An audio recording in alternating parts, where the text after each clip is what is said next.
Bonjour à tous, j'espère que vous allez. Je viens un petit peu vous expliquer en quoi consiste IPA libéral. Donc je le rappelle pour ceux qui ne connaissent pas, IPA c'est un infirmier en pratique avancée. C'est une spécialité pour ceux qui sont déjà infirmiers. Donc en fait il y a plusieurs mentions, je pourrais faire une vidéo explicative pour les différentes mentions qu'il existe.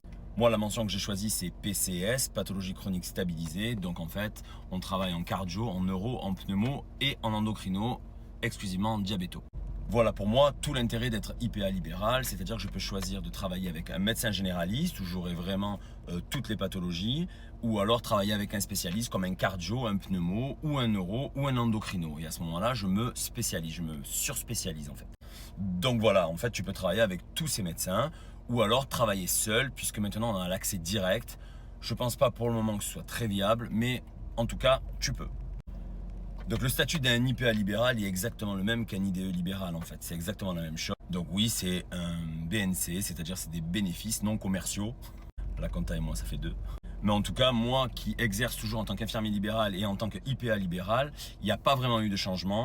La seule chose, c'est que mes justificatifs comptables, il va falloir que je les sépare en deux pour ma comptable en fait.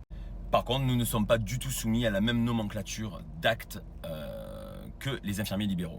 Je vais te mettre la photo ici pour que tu vois exactement les cotations, les différentes cotations qu'on peut appliquer sur le suivi de nos patients.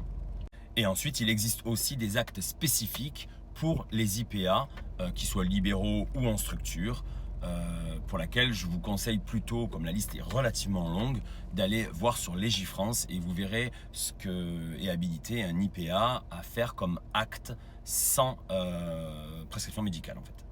En tout cas, merci à tous de m'avoir reposé plein de questions sur le métier d'IPA. C'est une spécialité qui est vraiment exceptionnelle. Moi, j'adore ce nouvel exercice.